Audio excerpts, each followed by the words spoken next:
Former President Uhuru Kenyatta alipeana 1 million.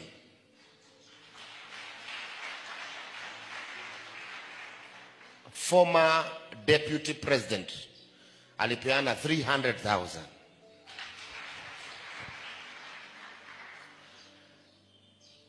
President Ruto alipeana 5 million. Deputy President who was present the time of burial, he was there, alipeana 5 million.